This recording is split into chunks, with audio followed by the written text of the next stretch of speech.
That was great. That was really encouraging, so that's it. I hope you all enjoyed it. Here are the slides. I'm out. I've been very encouraged about my teaching, so I got what I came for. This morning I'm going to talk about redesigning your own context. So the idea is that every creative project and then every creative process or artistic practice, everyone's life exists within a contextual framework that provides that project or that life with constraints and edges. And then outside of that contextual framework is another contextual framework, which might be financial constraints, biological constraints, on out to the edge of the universe, which is gravity constraints and quantum mechanics constraints. And I'm going to talk about how one might redesign the constraints surrounding the work, the creative work that we are doing. Rather than inherit the context and work within it, how might a project or an artistic practice or a life be improved by redesigning that context on out toward the edge of the world? Of course, not all contexts can be redesigned, and then not all contexts would you want to redesign. But I think a lot of times we inherit contextual frameworks that perhaps don't benefit our projects or our lives ideally. And so my exhortation this morning is to push on the frameworks and see if they themselves are also redesignable. So I'm going to look at 4 examples because you already know what I just said, right? I hope. You've done that. So that's that and that's that. But it's good to have examples because you remember them, and it's just cool to talk about examples. So the first example is a single project. A person was hired to design a poster, and they wound up sort of designing a sculptural performance art project.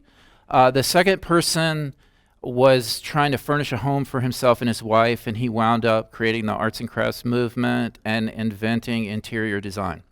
The third person started off as a poet, then became a performance artist, then a sculptor, and then an architect, just pursuing his conceptual, topical interests rigorously and bravely across these disciplines in pursuit of what he wanted to do.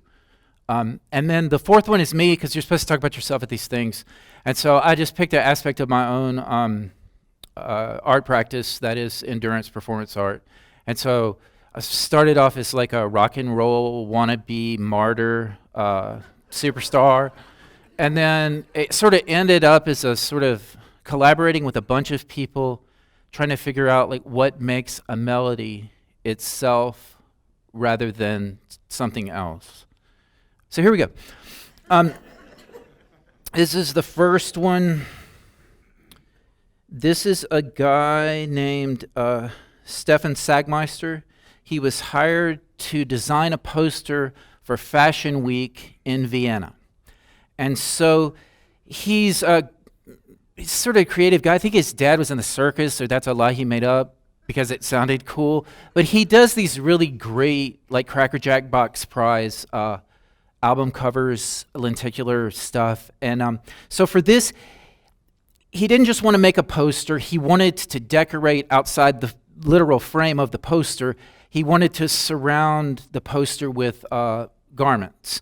And so in downtown Vienna, they had these columns. They're like these sort of antique columns that are advertising columns. You can rent them out and put your posters on them. So he wanted to rent the columns and then put his posters up and then clothe the columns to kind of make them come alive. And so that was great, and the people who hired him approved it, but then they forgot to rent the columns. And so there was this time-specific thing during this week. So instead of just saying, oh crap, the context around my plan was unredesignable, I'll just go back to doing the poster, he said, well, what if we make columns that look like the permanent columns but are different? And then we'll just put those columns there and put our posters on those columns. So he did, and then he figured while he was doing that he could, as long as he was doing that, they didn't have to put the columns where the other columns were. They could put them anywhere in town. And then he thought, well, you could put wheels on the columns and make them mobile columns.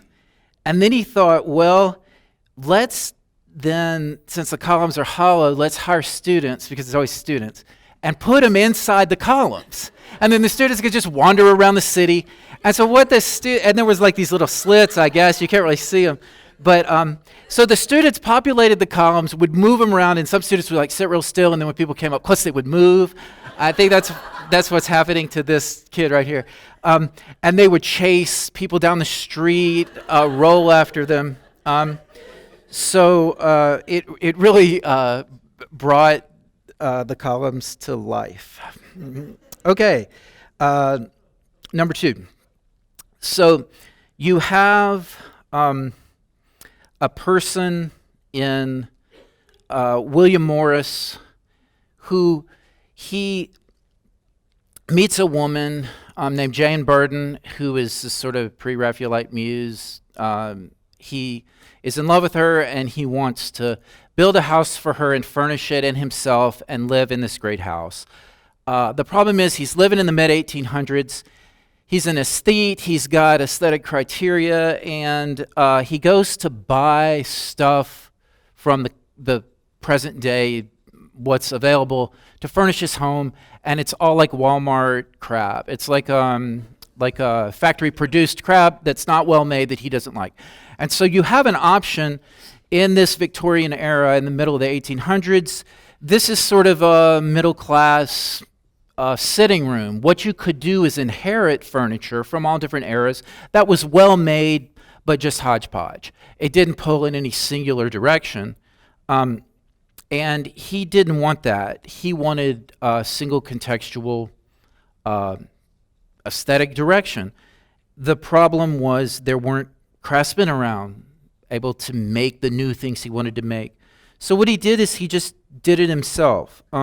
He worked with his creative friends.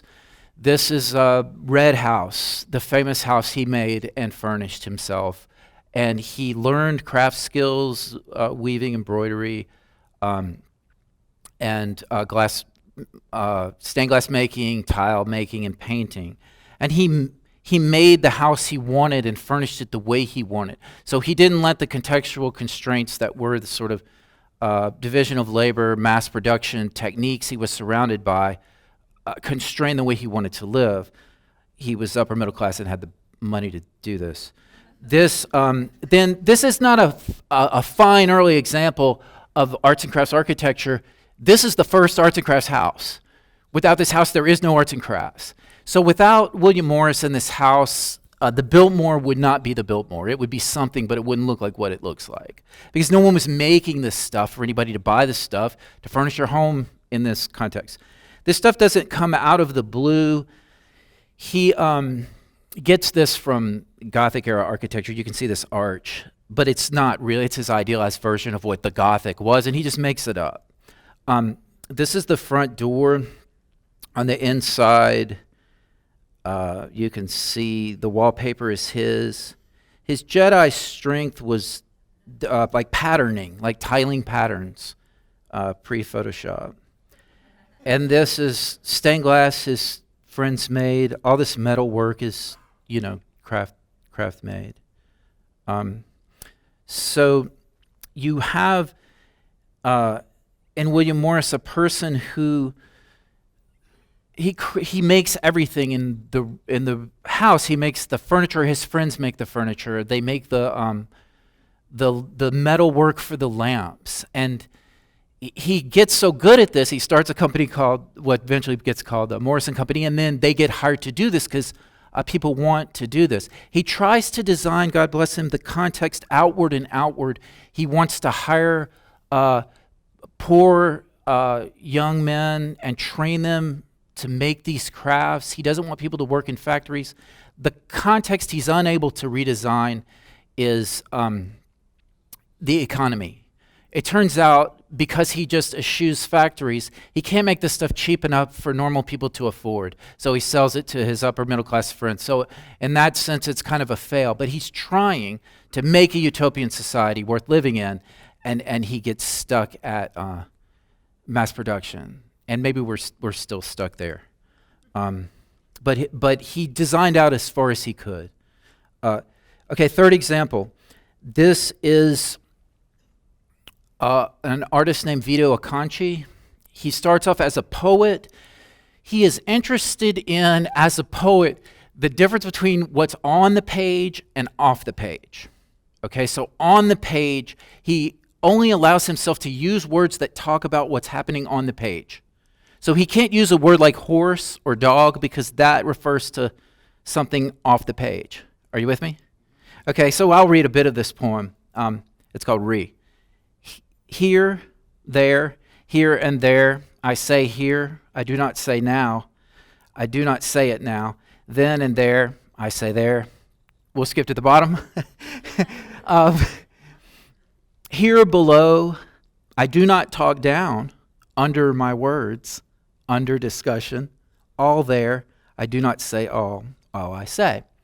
So what he's topically interested in as a creative person is the inside of something, the outside of something, and the liminal border between these two spaces, which makes him a great person to redesign context, right? Because he's interested in the frame, what's inside the frame, what's outside the frame, and so he pursues that conceptual topic across frameworks of disciplines because that's what he's interested in. So he wants to move off the page. He becomes a performance artist.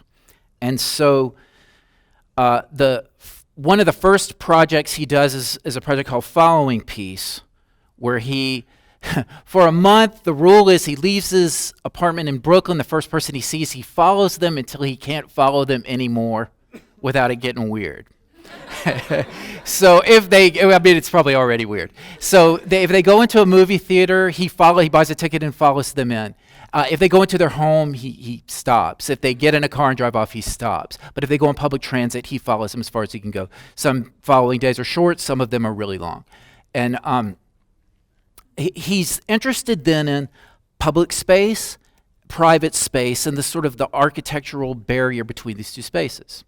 Okay, this is another piece later on, a couple years after that one, called Seedbed. You could see the top image is a gallery with kind of a rise in the floor and a speaker in the corner. Acconci is underneath that rise in the floorboards of the gallery, masturbating with a microphone, and you can hear that in the gallery, whatever it sounds like. I think he's probably just moaning. And so this person up here is listening to him. She knows he's down here, and here he is. So he's present, but he's absent. It's a private thing that's happening in public, but his body's not there. He's interested in the space between the inside of the gallery and the outside, or the underneath of the gallery. Another project, he starts off with a table inside of the room. Let me see if I have this. A table inside of the gallery, and then I'll go back to this way. And then it goes on out into the rest of the. It actually leaves the gallery. But you could pull this off in 1976. It's all conceptual, you see. And he's moving sculpture outside of the wall of the gallery until finally he says, the gallery itself is constraining me. I'm going to move my practice outside of art altogether. And so he becomes an architect. This is called Muir Island. It's a bridge across a river in Graz, Austria. You can see it sort of tessellates and folds in and out. You have something that, especially like if you see here, the inside is enclosed but not quite fully enclosed, and the outside is open but not quite fully open. This is his conceptual interest. Here's another one here. Okay. So you come in on the inside and then you walk through to the outside and then you go here. More details. I'm going to try this and see what I get. I get dissed is what I get. No. And so here, the inside of the space itself sort of folds in and out. Can you see this person here? And so in between the inside and the outside, there's this like netting kids can play in this like a playground space in between the cafe and the river, all in through here. I'll go back because I'm missing great slides. This is where I want to go. This is where I just want to hang out in this corner. So he's letting the outside in. You feel like you're in the river or on the river. And yet even in this outside space with these risers, this part is sort of contained, right? And then here it is at night. Yeah. So you go from being some wacky artist masturbating in a gallery to making this, right? And how do you get there?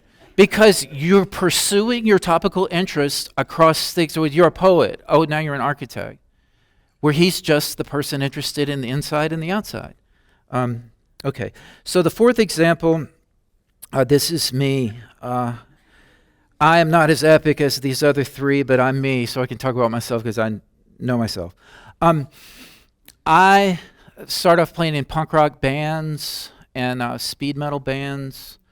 And so I'm interested in Velvet Underground has this long song called Sister Ray. It just goes on and it's great. And so in college in Swanee, Tennessee, anytime, the first time anybody yelled Freebird, we would just stop, which was frequently in the late 80s in Tennessee. We would stop whatever we were playing and we would launch it to a 30-minute heavy metal version of Freebird. And then we would knock over all our instruments, leaving them feedback on the stage, and we would leave and just laugh until somebody went and unplugged our instruments. And that would be the end. We thought this was hilarious, and I still think it's kind of funny. But just this fail, but I was also interested in this band called the Minutemen. They wrote real short songs, and they had this idea that they only like parts of songs. And so when they covered songs like Ain't Talking About Love, their version of this Van Halen song is like a minute. And they decided we're going to only write the parts of the songs that we like. And so other songs were really short. And so I wanted to combine these two ideas. I just thought, this is not all my art practice. The rest of it's really clever, I think. But this is the stupid, banal, moronic part of it, where I just thought, what if I take the best parts of pop songs that just do it for me, and I just repeat the crap out of those parts? Will people feel what I feel? And of course, they won't. But what will happen? Where will it lead? And so I did. I have this series called Pop Mantra, where I blindfold myself and play short parts of pop songs for long periods of time. And so like one of us, for a minute there, I lost myself, but then you sing that for like 4 hours. It's hilarious. So it was 3 hours, 4 hours, 6 hours, 8 hours. And then at 8 hours, I came to a constraint, a framework constraint, because I wasn't interested in exploring the contextual boundaries of adult diapers. And I was going to stop there. I wasn't going to get into catheter technology. I wasn't interested in redesigning those constraints. But what I needed to do was go for a day, and in order to do that, I needed help. Okay, so some other things to do them with collaboration. This is collaboration with a person in France. She did hers, I did mine. We were connected through the internet, and there was this weird lag, which was cool. And then it was online and in the gallery as well. And then this is one I videotaped my wife for 10 minutes and then looped her. And then I did a duet with her. And then this is one I did with myself. I just projected myself, reversed back onto myself, and then sang a duet with myself. But after all of this, I was at an impasse. And so I asked a group of people to collaborate with me on a day-long project. It was a bunch of people, and the part was the end of this Nine Inch Nails song, The Day the World Went Away, which just says na na na na na na na, for 24 hours. And so people signed up for slots, and it happened. Here's the start of it.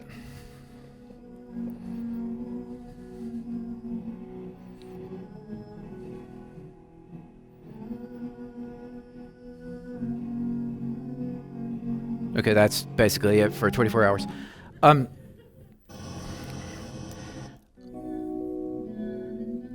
What happened was the tune kept changing because it was not, they weren't all musicians or professional musicians, and you just inherited what was left you, and you just kept going with it. And so